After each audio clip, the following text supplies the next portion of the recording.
I found out my fiancée cheated during her bachelorette party, so I'm planning on leaving. Last night, I, 31M, did something I'm not proud of because curiosity got the better of me. I was getting ready for bed when I saw a light pop up on my girlfriend's, 30F, computer. Normally, I'm not one to pry into someone else's privacy, but it was a message from her friends about the party they were at. We were getting married soon, and she was out with her friends at a bachelorette party. I stayed up all night checking her computer and her Facebook messages and discovered she had cheated during the party. By cheating, I don't mean getting a striptease or something, which I would be okay with. I understand it's a bachelorette party, but she actually gave some dude some sloppy toppy and ended up going home with another guy that night. She has that other guy added on Facebook, but the chat merely consists of, "I had a good time and it was nice to meet you." The conversation dates back to the bachelorette party. I have, however, read the messages between her and her friends. They have a small group, and I found out what she had done there. It all seems as if it was a one-time thing that happened then, but I'm a mess. I haven't slept all night, and she is headed for work in an hour or so when she wakes up. I don't know what to do. We are supposedly getting married in 3 weeks. We were planning on buying a house, having kids, and growing old together. I feel like I want to throw all of that out the window. I am sitting here smelling like booze, feeling drunk and depressed. Honestly, I want to go and kick her out right now, but I don't want to do something irrational. Update 1. I left in the morning to take a smoke. My head was still messed up. I don't think she cheated other than this night. Nothing I found indicated anything else. I guess she wanted this to be her last night before settling down or something. I honestly don't know and don't care. When I was outside taking a smoke, about 15 to 20 minutes after I left, she had woken up. She noticed the drinks out and asked me what I had been up to. Basically, she came to give me a kiss and a hug. I followed through with it but honestly felt empty doing it. I didn't want to give her any hint of what I knew. She asked me why I had been drinking and why I didn't come to sleep last night, and I told her I was just having some nightmares but everything was fine. I felt detached, like I was watching myself in the third person through a TV or something. She asked me if any stress was related to the marriage and the plans. I just told her something along the lines of, "I love you. How can you be stressed about the best thing in your life?" After that, she got herself ready and left for work. So, it was time to take action. I basically started packing my most important things and I called and canceled the venue where we were supposed to have the wedding. Apparently, they took 15% of the money for canceling early because we were having such a big event. I told them it's fine, and I really don't care at this point. I also saved screenshots of everything and have taken them with me. Around 1 p.m., I called a taxi and went to stay at a hotel far away from my city. I didn't leave any notes or pictures at home, I just left. I needed the alone time in the hotel to think everything through and process what had happened. Around 3:30 p.m., my phone started getting spammed with calls from my ex-fiancée. I got calls and messages from her sister, her friends, her parents, my parents, and a few of our mutual friends. The only people I called back were my mom and dad. I have huge trust in my parents. I basically spilled the beans and told them a nicer version of what had happened. I asked my dad not to say anything and also asked my mother not to say anything. I told them it's ended, it's over, and that I won't be getting married anymore. I also told them not to tell anyone about what I told them. I didn't tell them exactly what happened, just that I found out she wasn't being loyal to me.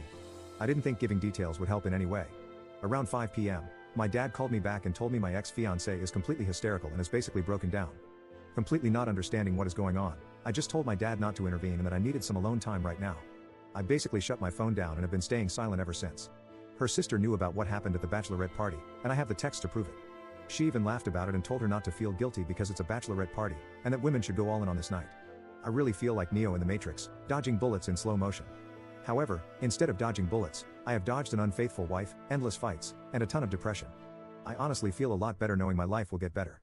Unfortunately, she has broken down and is begging me to take her back, as is her sister and her friends.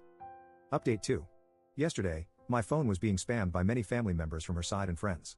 I had this gut feeling she was going to come up with an excuse of some sort. I picked up the phone, and the first thing I heard was a torn voice. I could hear she had been crying all day and was in a messed up state. She kept begging me to come back, that there was an explanation for everything, and that she loved me.